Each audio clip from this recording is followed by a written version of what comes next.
This week's video is sponsored by Squarespace, the all-in-one platform to build your perfect website. There's no doubt about it. I absolutely love shooting in a wide panoramic aspect ratio. It just makes the scene feel completely different, doesn't it? Now, I think one of the most iconic panoramic formats is 65 by 24, which is often called the xpan crop. It's a frame size that I'm really drawn to, and I use it quite a lot in my own landscape photography work. So in today's video, I want to take a proper look at this format, why it works so well, what cameras you can shoot it on today, and also a simple little hack that lets you compose and view xpan style panoramas on pretty much any camera. So let's get into it. Now, when people talk about the xpan look, they're usually thinking of two cameras in particular, the Hasselblad xpan and the Fuji TX1. Now, they're pretty much the same camera. In fact, I believe it was a collaboration between the two brands. Now, what makes them special is that they shoot at a super wide frame on 35mm film, not by stitching or cropping it later, but as one single exposure across the film, giving it that incredible cinematic feel straight out of the camera. Now, one of the things that stand out with these cameras alongside their wide format is that they handle like a fairly normal rangefinder style camera. So you can walk around and shoot handheld landscapes, travel scenes, even street, but with that wide panoramic frame. And that combination is a big part of why people fell in love with them. Plus, these cameras allow you to switch them back to the regular 36 by 24 aspect ratio, should you want to shoot a more regular looking composition. These days though, they are flipping expensive to buy. You know, you're looking between £3,000 and £6,000 with a lens, which is a lot of money for an electronically operated camera of that age. I think they were both produced somewhere in the late 90s, and I think the xpan 2 finished production somewhere around 2006, I believe. So yeah, spending £6,000 on a 20-plus-year-old electronically controlled camera, I think is a bit of a gamble, I would say. Which is why so many photographers are looking for ways to recreate that same look with the cameras that they already own. So there's something about that 65 by 24 aspect ratio that just feels right. You know, it's not too wide, it doesn't feel like a strip cut out the middle of a photo. I guess it feels kind of intentional. And what I love about it for landscapes is how it allows you to fill the scene with detail without the sky or the foreground, I guess, like kind of dominating the frame. And it also changes how you see as well. You know, when you're working in that shape, you naturally start thinking more about the lines across the frame rather than things like foreground interest or lead-in lines. And I think it's a really nice way of simplifying busy landscapes as well. Now, before we get on to how you can achieve this look with the camera that you already own, I'd just like to talk about today's sponsor, which is Squarespace.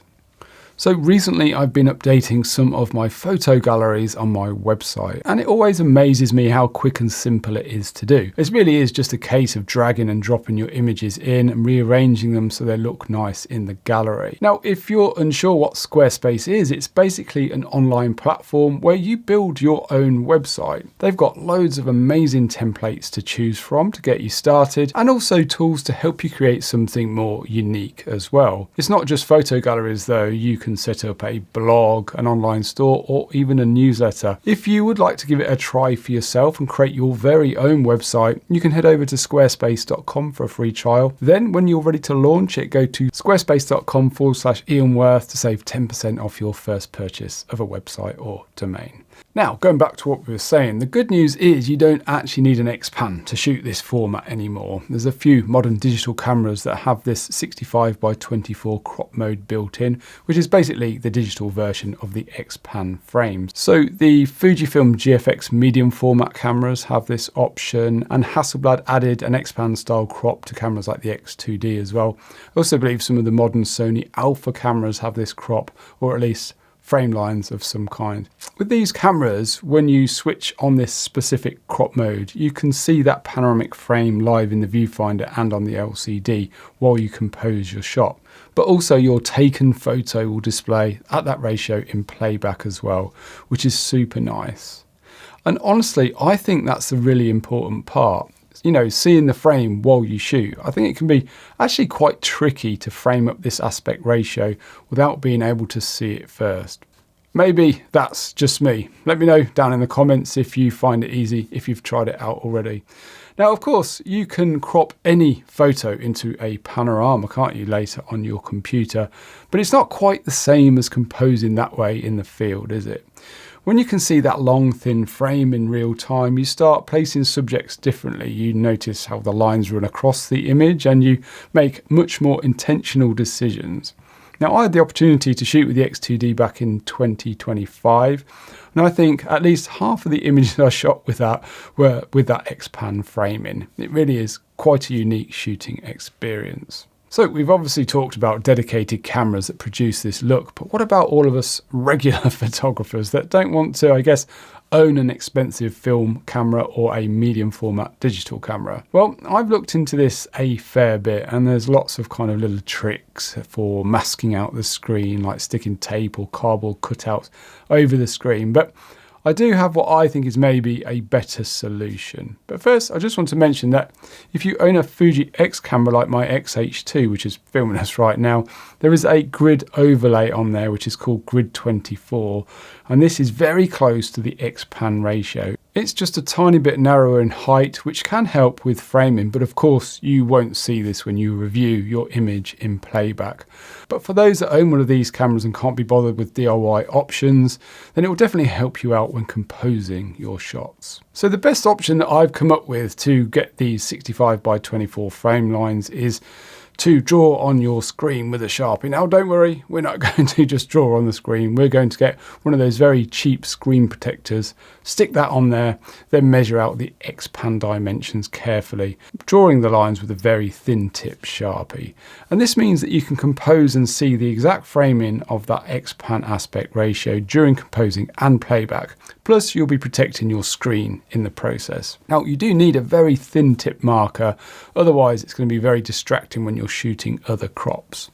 Ideally, you want to make sure that you get these measured out really well as well, because all screens are a little bit different as well. I can't really give you a size that's going to work for your specific screen, so you'll have to figure this out. But I'll put the dimensions or mathematics on the screen for my screen, and maybe you can follow along with that if you own a camera similar to mine, or maybe this will just give you an idea of how to work it out for yourself. Be sure to get it bang in the middle as well, because this will help you automatically crop later on in post.